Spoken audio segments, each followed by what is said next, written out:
बिस्मिल्लाहिमिनश्शैतानिर्रजीम बिस्मिल्लाहिर्रहमानिर्रहीम। शुरू अल्लाह के नाम से जो बड़ा मेहरबान नहायत रहम करने वाला है। अस्सलाम वालेकुम डियर स्टूडेंट्स, उम्मीद है सब खैर व आफियत से होंगे।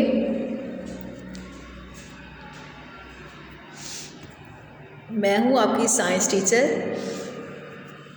सब स्टूडेंट्स अपनी साइंस की किताबें निकालें और साथ में एक लेड पेंसिल निकालनी है, ताकि जो अहम चीज़ें होंगी हमारी टॉपिक के हवाले से उस लाइन को आपने अंडरलाइन करना है।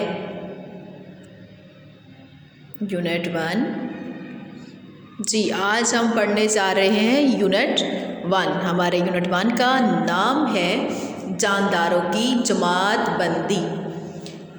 क्या नाम है? जानदारों की जमात बंदी।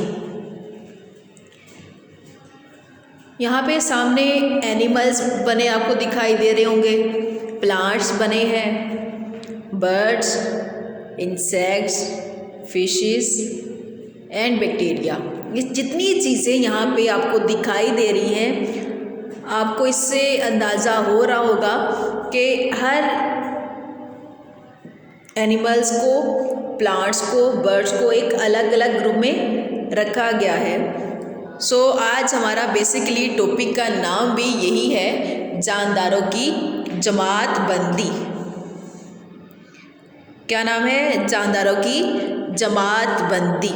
जमात बंदी का मतलब मुख्तलिफ अशिया को उनकी खसूसियात में ममासलत और गैर ममासलत की बिना पर ग्रोहों में तकसीम करना है।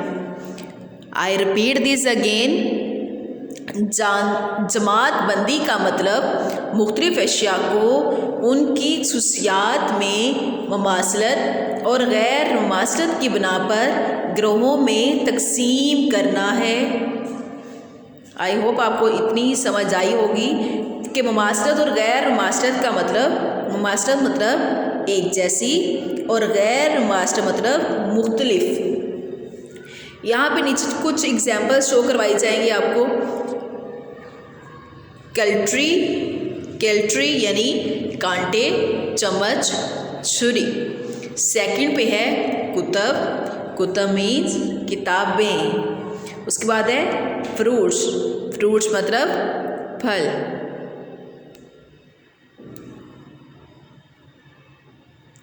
इस यूनिट में हम जानदारों के मुख्तलिफ ग्रोहों का मुताला और उनकी खसूसियात का मुआजना करेंगे। फर्स्ट ऑफ ऑल लिखा हुआ है जानदारों की जमात बंदी। क्या है? जानदारों की जमात बंदी।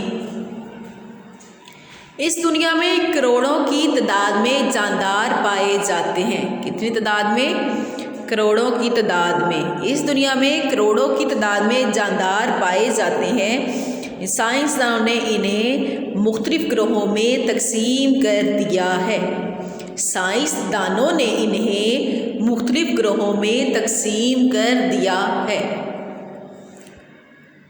अब नेक्स्ट लाइन आपने अच्छे से सुननी भी है और समझनी भी है और इसको अंडरलाइन भी करना है कि जानदारों को उनकी खसूसियात में ममासलत और गैर ममासलत की बिना पर मुख्तलिफ ग्रोहों में तकसीम करने का अमल जानदारों की जमात बंदी कहलाता है। जानदारों को उनकी खसूसियात में ममासलत और गैर ममासलत की बिना पर मुख्तलिफ ग्रोहों में तकसीम करने का अमल जानदारों की जमात बंदी कहलाता है। ये थी हमारे पास जानदारों की जमात बंदी की डेफिनेशन। इसको आपने अच्छे से याद करना है और लिखना भी है। द नेक्स्ट इज जानदारों की जमात बंदी का मुताला। जानदारों की जमात बंदी का मुताला आसान बनाने के लिए बहुत अहम है। जमात बंदी के अमल के दौरान साइंसदान किसी गैर मानूस पौधे या जानवर की खसूसियात का मुताला करके ये मालूम कर सकते हैं कि इसका ताल्लुक़ किस ग्रोह से है। वो जानदार की पहचान के लिए उसका नाम भी तजवीज़ करते हैं। ये भी बहुत ही अहम क्वेश्चन है कि जानदारों की जमात बंदी का मुताला क्यों अहम है। जमात बंदी के अमल के दौरान साइंसदान किसी गैर मानूस पौधे या जानवर की खसूसियात का मुताला करके ये मालूम कर सकते हैं कि इसका ताल्लुक़ किस ग्रोह से है। वो जानदार की पहचान के लिए उसका नाम भी तजवीज़ करते हैं। यहाँ पे कुछ एग्जाम्पल्स हैं जानदारों की जमात बंदी के हवाले से कि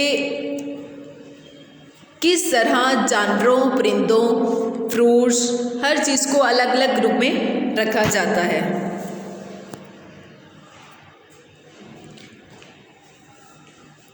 यहाँ पे आपको जानवर दिखाई दे रहे होंगे, काउस को एक अलग ग्रुप में रखा जाता है, लेकिन ये जानवर जितने भी होते हैं 4 टांगों वाले, सब के सब क्या होते हैं, इनको एक ही ग्रुप में रखा जाता है। जैसे काउस के अलावा टाइगर, रिच और जितने भी नीचे जानवर मौजूद हैं, ये सब क्या हैं, इनको एक अलग ग्रुप में रखा जाता है ताकि इनकी पहचान करना आसान हो सके और इनका नाम भी तजवीज़ किया जा सके। द नेक्स्ट इज बर्ड्स, परिंदों को भी एक अलग ग्रुप में रखा जाता है, उनका नाम तजवीज़ किया जाता है ताकि उनकी पहचान करना आसान हो सके। अगर देखा जाए तो कि जानवर और परिंदे कभी भी एक दूसरे के साथ नहीं रह सकते। क्योंकि अगर जानवर और परिंदों को एक ही जगह रखा जाता है तो जानवर परिंदों को नुकसान पहुंचाते हैं, जिसकी वजह से इन दोनों को एक अलग अलग ग्रुप में रखा जाता है। इसी तरह प्लांट्स, पौधों को भी एक अलग ग्रुप में रखा जाता है ताकि इनकी भी पहचान करना, उनका नाम रखना आसान हो सके। साइंसदान ने हमारे लिए बहुत सी पहले से ही आसानियाँ पैदा कर दी, जिससे हम इन तमाम चीज़ों का मुताला बहुत ही आसानी से कर सकते हैं ताकि हमें अच्छे से समझ आ जाए। द नेक्स्ट फ्रूट्स, फल। जिस तरह हमने पढ़ा जानवर, परिंदे और पौधों को एक अलग ग्रुप में रखा जाता है, इसी तरह फ्रूट्स को भी एक अलग ग्रुप में रखा जाता है। द नेक्स्ट कल्ट्री यानी कांटे, चम्मच, छुरी। इसके अलावा भी बहुत सारे बर्तन, इन सब को हम एक ही ग्रुप में रखते हैं ताकि इनका भी मुताला, इनकी पहचान करना आसान हो सके। आई होप सो अच्छे से आपको समझ आई होगी। एक बार फिर से रिपीट कर रही हूँ ताकि आपको अच्छे से समझ आ जाए।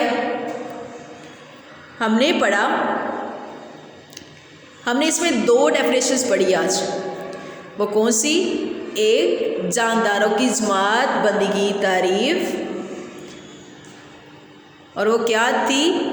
जानदारों को उनकी खसूसियात में मुमासलत और गैर मुमासलत की बिना पर मुख्तलिफ ग्रोहों में तकसीम करने का अमल जानदारों की जमात बंदी कहलाता है। और इसका सेकंड क्वेश्चन, जानदारों की जमात बंदी का मुताला क्यों अहम है? इसका आंसर इसी के आगे लिखा, जमात बंदी के अमल के दौरान साइंसदान किसी गैर मानूस पौधे या जानवर की खसूसियात का मुताला करके ये मालूम कर सकते हैं कि इसका ताल्लुक़ किस ग्रोह से है।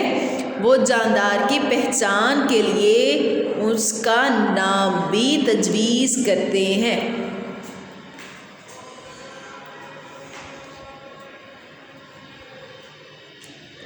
आई होप आप सबको अच्छे से समझ आई होगी। सब ने अच्छे से इसको याद करना है, अच्छे से लिखना है, ताकि जो चीज़ समझ नहीं आई वो भी अच्छे से आपको आसानी से समझ आ जाए। Thank you very much. Stay home, save life.